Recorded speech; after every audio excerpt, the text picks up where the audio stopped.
¿Cómo están? Bueno, espero que hayan pasado bien las vacaciones. Pero bueno, tenemos que continuar. Lo que vamos a hacer en el video de hoy o sea, en la clase de hoy, es un repaso de todo lo que vimos hasta ahora. Así después continuamos con los temas nuevos. Y por lo menos no tenemos tanta esa amnesia que nos pasa después de las vacaciones, ¿sí? Bueno, les recuerdo, vamos a hacer esto es sistemas operativos. Después vamos a hacer otro para programación, ¿sí? En el caso de sistemas operativos, estamos trabajando con un sistema operativo en particular que es Linux, ¿sí? El caso de Linux, sabíamos que Linux derivaba de otro sistema operativo que era Unix. La particularidad de Linux es que está bajo licencia GNU, lo cual significa que no solo es de código abierto, sino que no se puede cobrar por él. O sea, cualquiera que utilice el código de Linux puede hacerle modificaciones, puede hacer lo que quiera en sí, pero no puede sacar un rédito económico. Por eso mismo, cuando hay una distribución, siempre piden donaciones, porque en realidad no pueden cobrar por código Linux. Si no son donaciones, suelen ser temas de soporte técnico. Es por eso que fueron saliendo distintas distribuciones y hay una en particular que es la que más se expandió, que es porque detrás de esa distribución hay una empresa muy grande que económicamente la financia. Estamos hablando de la distribución Ubuntu, ¿sí? Que está financiada por Canonical.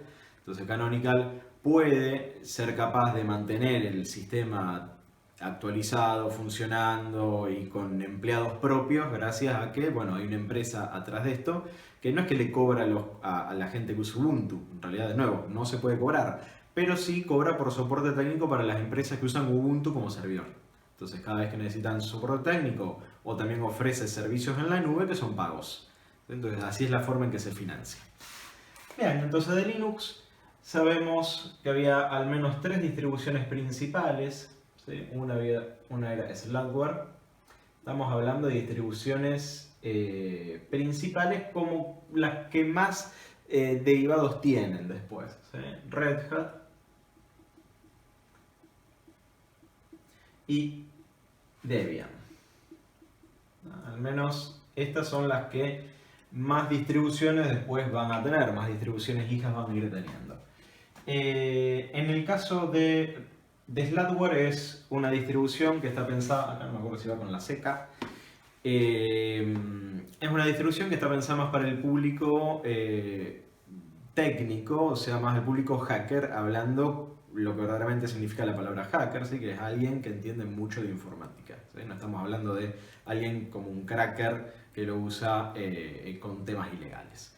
Así que bueno, esta es la parte que está más orientada a la parte técnica. Luego tenemos Red Hat, que está pensado para las empresas, es un Linux pensado para servidores, para empresas. Y luego tenemos Debian, que es una distribución de Linux que está orientada para el consumidor hogareño, ¿sí? En definitiva, o de oficina, se podría decir. Ahí Debian lo que quiso hacer es, bueno, tratar de llevar un sistema operativo gratis que pueda hacerle competencia a Windows. En el caso de Red Hat lo quisieron hacer pero del lado de nivel empresarial, no tanto a nivel hogareño. Debian se tiró más para ese lado y la que luego dijimos es la más grande que tenemos hoy en día, que es Ubuntu. O sea, la que más repercusión tiene o más instalaciones y descargas a nivel mundial tiene, ¿sí? Ubuntu, luego de Ubuntu existen un montón de distribuciones más. Voy a nombrar algunas de las, por ejemplo, las oficiales como Ubuntu, el Ubuntu, Edubuntu, bueno, y un montón que terminan así en Ubuntu, ¿sí? Luego existen también distribuciones no oficiales de Ubuntu. Por ejemplo, en su momento, cuando Steam quiso hacer su propia consola, por así decirlo, que en realidad es una PC, pero convertida para jugar videojuegos, usó Ubuntu como base para el Steam OS.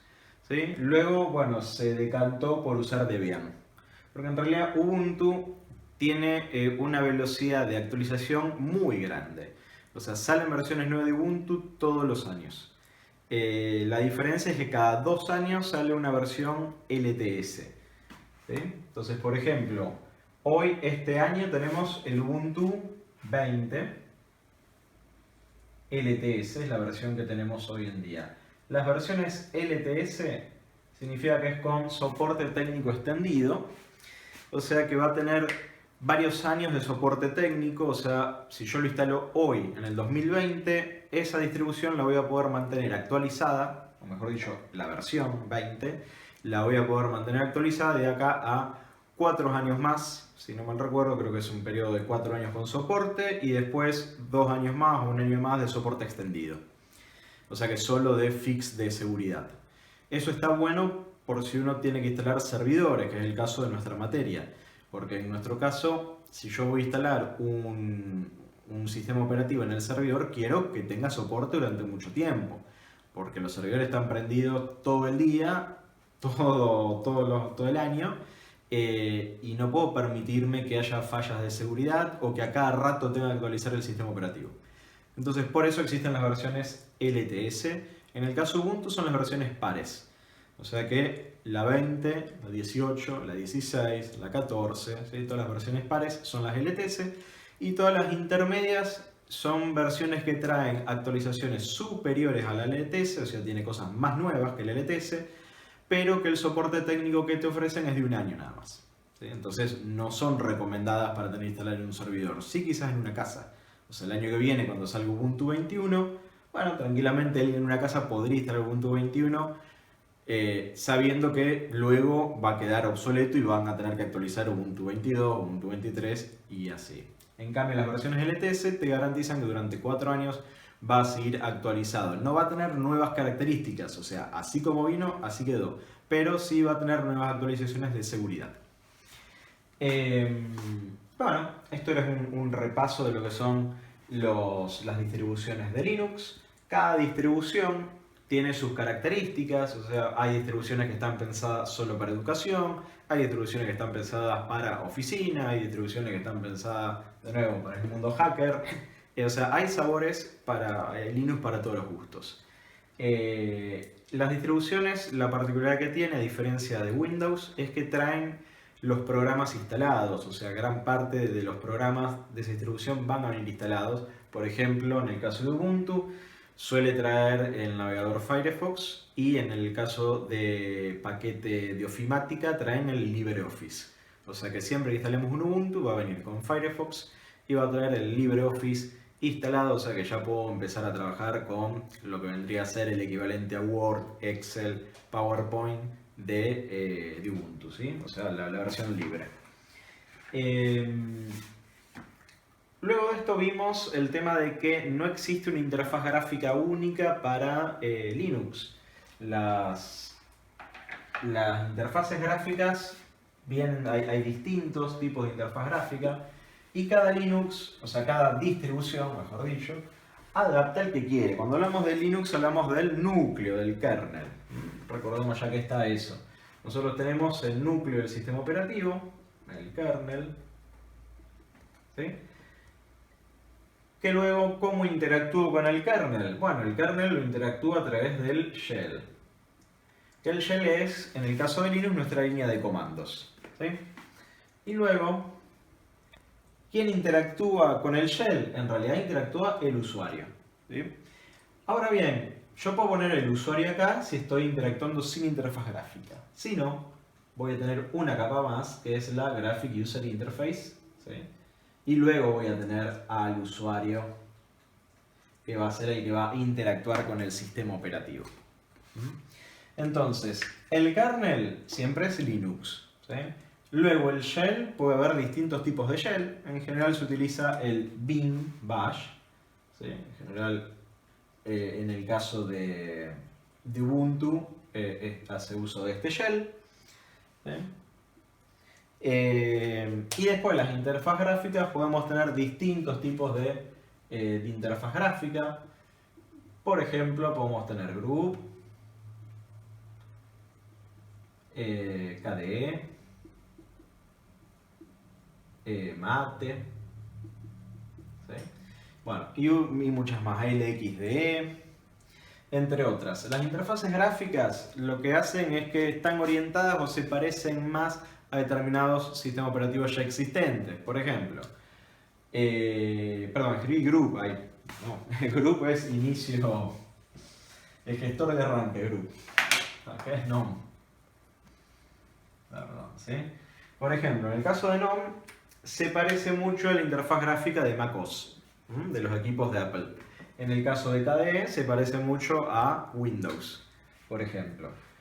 Y bueno, el mate, que bueno, de hecho, o sea, uno dice mate, bueno, es mate porque está creado por un argentino, un cordobés. Esta interfaz gráfica tiene un poco de todo, también muy similar a macOS, si fuese el caso. Así que cuando yo instalo una distribución de Linux, la interfaz gráfica puede ser cualquiera, porque de nuevo está muy desacoplado lo que es el núcleo, el shell y la interfaz. Por eso cuando yo les decía que teníamos el Kubuntu es un Ubuntu que trae como interfaz gráfica KDE. El Lubuntu trae como interfaz gráfica LXDE, ¿sí? El Xubuntu LXDE. Y el Ubuntu clásico trae GNOME, por ejemplo. Así que uno puede instalar, de hecho, ahora no recuerdo si Ubuntu lo soporta, pero probablemente lo soporte, pero Mandrake, que es la distribución que luego se llamó Mandriva, de la unión entre Conectiva y Mandrake nació Mandriva. La distribución Mandrake derivaba de Red Hat. Esa distribución vos le podés instalar cualquier interfaz gráfica y cuando iniciabas, antes de iniciar sesión, podías elegir qué interfaz gráfica elegir para arrancar el equipo. Después existen lo que se llaman servidores gráficos, ¿sí? Que en general es el X11, es el que se utiliza en Linux, que es el servidor de gráficos, el que me representa los gráficos, y suele utilizar, por ejemplo, OpenGL para todo lo que es el renderizado 2D y 3D. En Windows, en cambio, para el renderizado, usamos DirectX. Según en Windows usa DirectX, que bueno, eso es propiedad obviamente de Microsoft. Y los juegos para funcionar en Windows usan de nuevo DirectX. En cambio, en Linux usan OpenGL. Bueno, bien, hasta acá, como también existen interfaces gráficas, también existen gestores de arranque. El gestor de arranque es el que me permite a mí arrancar la computadora. O sea, cuando prende la computadora, luego del post, o sea, luego del bip, ¿sí? De que se produce todo el arranque del BIOS y se comprueba la memoria, se comprueba todo el hardware, arranca el booteo en el disco rígido. Se lee la MBR, Master Boot Record, esto si lo recuerdan es de cuarto, y cuando leemos la MBR trata de buscar un gestor de arranque. Ahí en la MBR, que es el primer sector del disco rígido, tiene que estar instalado un puntero que diga dónde está nuestro gestor de arranque. En general, hoy en día estamos usando Group. También existió el caso de Lilo y alguno que otro más, ¿sí? Bueno, Lilo ya quedó medio desactualizado, hace años creo que ya no tiene soporte, así que hoy en día tenemos Group. Siguen conviviendo varias versiones de Group, ¿sí? La 1 y la 2, o sea, hay distribuciones que suelen entrar el Group 1, otras suelen entrar el Group 2, pero en definitiva esto es lo que me permite. La gran ventaja que tiene el gestor de arranque Group es que, por ejemplo, podemos iniciar tanto un Linux como un Windows.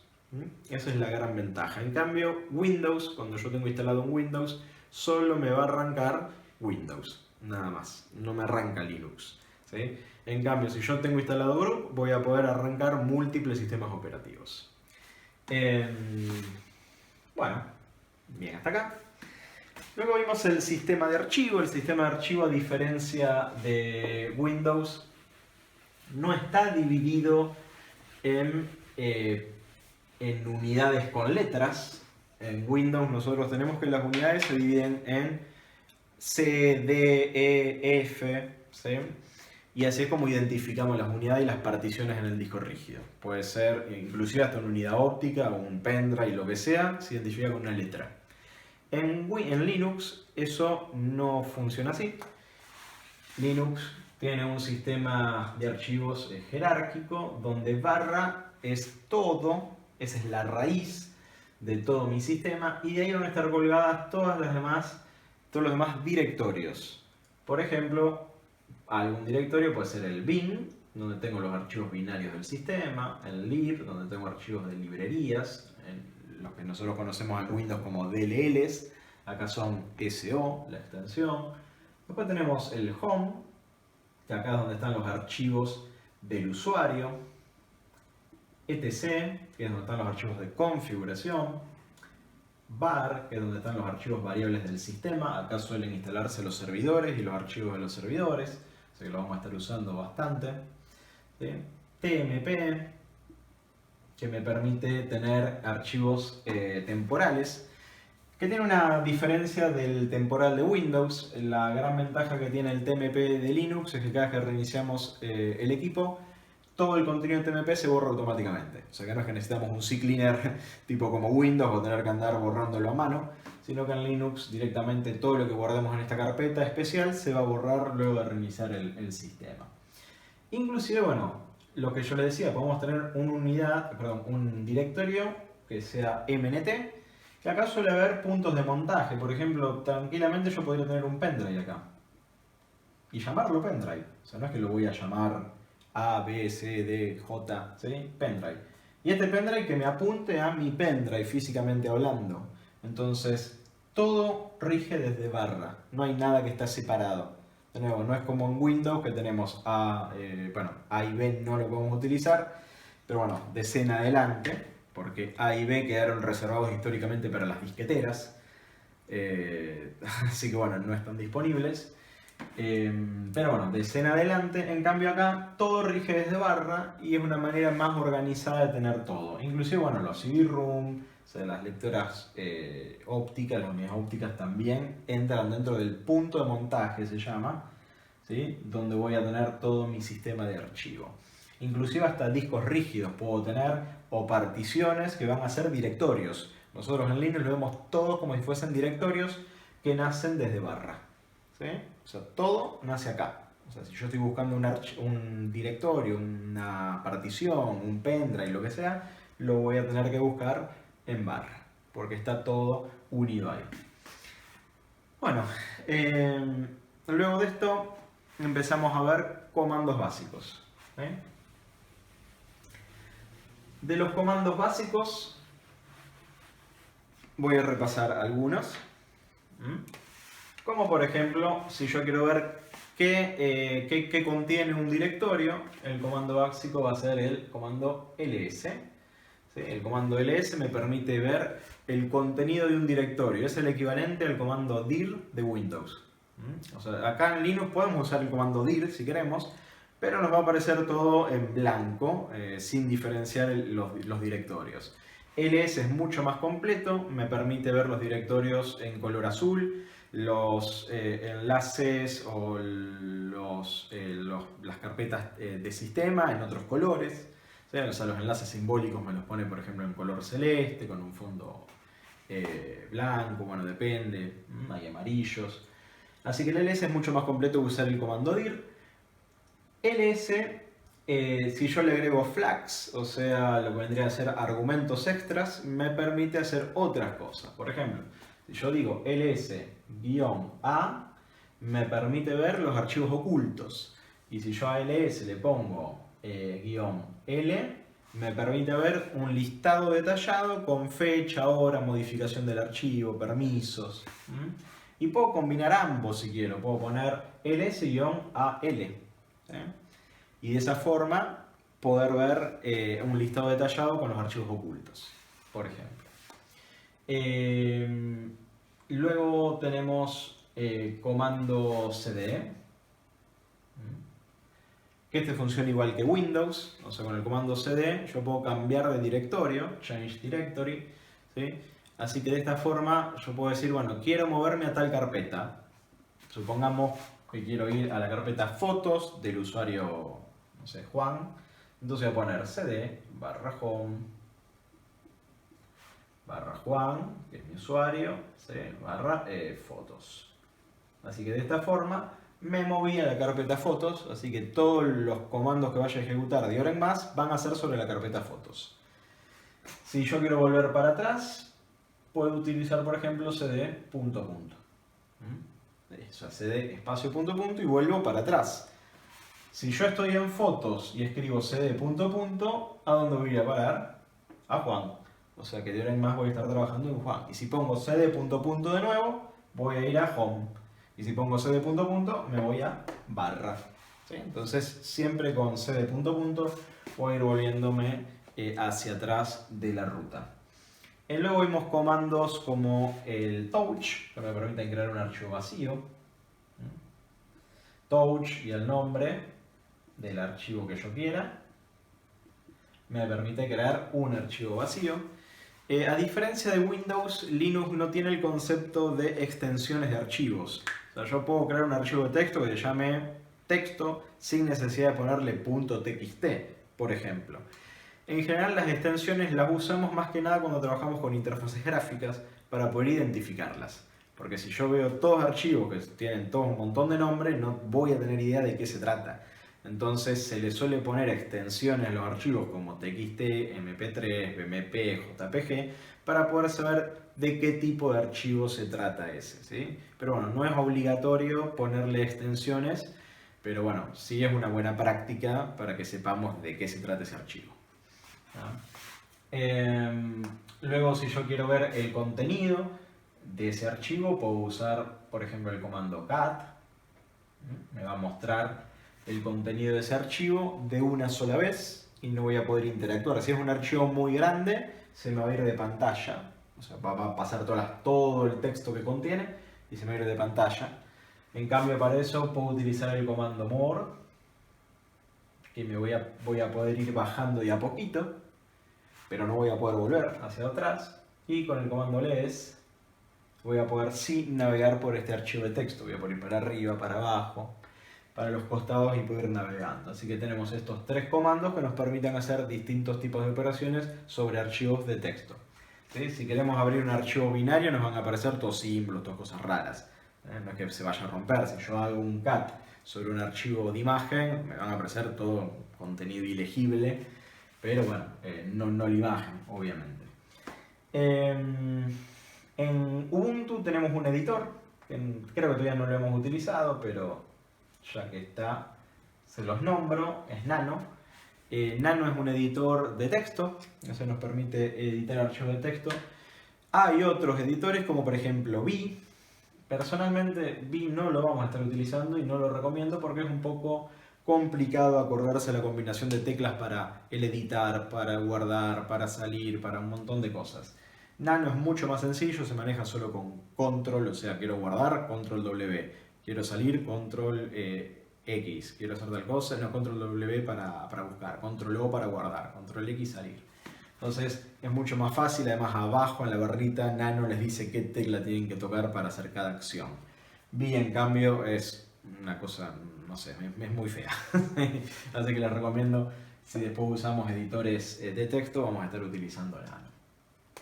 Luego tenemos comandos para copiar, por ejemplo cp, en el cual voy a poner el nombre del archivo de origen, ¿sí? Y luego el destino o la ruta del destino, a dónde lo voy a copiar. Lo mismo si quiero mover un archivo, mb, mismos argumentos, ¿sí? Origen y destino. Si quiero renombrar un archivo, no existe un comando para renombrar archivos. El comando que voy a usar es mb. Porque en realidad lo que yo hago es muevo el archivo con otro nombre. Entonces si mi archivo se llamaba, no sé, foto, y yo pongo mb foto, espacio, foto vacaciones, enter, ¿a dónde se va a mover foto? A un archivo que se llama foto vacaciones, o sea que básicamente se le cambia el nombre. En definitiva, si cada vez que nosotros queremos cambiar el nombre de algo, usamos el comando mb y así cambiamos el nombre de algo. Luego tanto el comando cp como el comando mb podemos hacer copiados y movimientos recursivos. Para eso hay que agregarle el flag "-r", por ejemplo. Y recursivo significa si yo quiero copiar todos los contenidos que están adentro de todos los directorios. Supongamos que yo tengo esta estructura. Tengo, no sé, la carpeta, bueno, habíamos dicho hoy, bueno, Home, Juan, fotos. Vamos a ponernos ahí, así no tengo que hacer más. Y adentro de fotos resulta ser que tengo más directorios. Resulta ser que tengo el directorio de las vacaciones, de cumpleaños, bueno, de otros eventos, ¿sí? Y dentro de acá hay más fotos, más fotos, más fotos. ¿Tá? Bueno, si yo hago un "-r" sobre fotos, o sea, un "-r", voy a copiar todos los archivos que están en fotos y después me voy a ir a vacaciones y voy a copiar todo lo que está en vacaciones. Luego vuelvo a fotos y me voy a cumpleaños. Copia todos los cumpleaños, vuelvo a fotos y vuelve a eventos. Copia todos los eventos. Entonces eso se llama recursivo, ¿sí? Va a ir iterando carpeta por carpeta, directorio por directorio, hasta que copie absolutamente todo. También podemos usar flags, comodines para decir qué cosas copiar. Si yo le pongo, por ejemplo, asterisco, estoy diciendo todos los archivos, ¿sí? Cuando yo digo asterisco, por ejemplo, cp, si yo digo cp -r asterisco, estoy diciendo copiame todos los archivos, bueno, de la carpeta que ustedes les digan. Si la que yo estoy parado de foto va a ser en foto, y bueno, después tienen que poner a dónde lo van a copiar, el destino, ¿sí? Si quiero borrar, comando rm. Esto si queremos borrar y el nombre del archivo que quiero borrar. Si van a borrar un directorio, van a usar rmedir y el nombre del directorio, o sea, el nombre de la carpeta. Y si en realidad lo que yo quiero borrar son muchos directorios o un directorio que tiene archivos, por ejemplo, el rmedir no me sirve, porque el rmedir solo borra un directorio que está vacío. Entonces voy a tener que usar rm y recursividad, -r y el nombre del directorio, y ahí va a borrar todos los archivos, por ejemplo, de eventos, después borrar eventos, después borrar todos los archivos de cumpleaños, después borrar cumpleaños, borra todos los archivos de vacaciones, borra vacaciones y luego borra fotos. Si en el caso que yo acá le dije que el directorio sea este, ¿sí? Bien, creo que estos eran los comandos que habíamos estado viendo, y de hecho la última actividad trataba de eso, trataba de mover unas fotos, unos calendarios, una serie de movimientos así de archivos bastante sencilla. Lo que a esto luego le vamos a estar agregando es los comandos de permisos, ¿sí? Porque Linux tiene un sistema de permisos y Linux es multiusuario. O sea que en Linux yo puedo tener múltiples usuarios instalados y cada usuario va a tener sus propios archivos. Entonces va a ser necesario poner determinados límites, porque si no cualquiera puede hacer cualquier cosa. Entonces lo próximo que vamos a hacer en la próxima actividad, ¿sí? La de la semana que viene, va a ser justamente aprender los comandos de permisos de Linux, ¿sí? Cómo cambiar permisos, cómo cambiar dueños, cómo cambiar grupos. Son sencillos, así que no se preocupen. Un último detalle. En Linux nosotros estamos trabajando o podemos trabajar con cualquiera de estos comandos con algo que se llama o path relativo o path absoluto, o sea, ruta relativa o ruta absoluta. Esto es algo que lo vieron en cuarto, el sistema operativo de cuarto, pero bueno, lo voy a repasar por las dudas, por si no todos están al tanto. Por ejemplo, cuando yo hice cd /home/Juan/fotos, esto se llama path absoluto, ruta absoluta. Escribí toda la ruta, entonces escribí desde /home/Juan/fotos. En cambio, un path relativo es solamente escribo el contexto donde estoy parado. Supongamos que yo ya estoy acá adentro, que estoy adentro de fotos. Entonces, si ya estoy adentro de fotos y quiero ir a vacaciones, ¿qué voy a tener que hacer? cd vacaciones. Y listo. Y con esto voy a moverme directamente a vacaciones porque estoy parado en fotos. Y fotos, o sea, vacaciones relativo a fotos. En cambio, path absoluto hubiese sido, si yo hubiese hecho cd /home Juan fotos vacaciones. Esto es path absoluto. Escribo toda la ruta. Pero de nuevo, si yo estoy parado sobre fotos, tranquilamente puedo hacer un path relativo. Así que tengan en cuenta cuando ejecutan comandos el contexto donde están ejecutando esos comandos, ¿sí? porque si no, obviamente no se van a ejecutar bien. Lo que yo recomiendo es que si no están muy al tanto de dónde están parados o se olvidaron dónde están parados ejecutando un comando, bueno, vuelven a usar el S para saber dónde están, o pueden usar el comando pwd que les dice dónde están parados. ¿Sí? Ustedes ejecutan el comando pwd y les va a dar la ruta en donde ustedes están trabajando en ese momento. Si no, recomendación, utilicen path absoluto y listo, no hay problema. ¿Ah?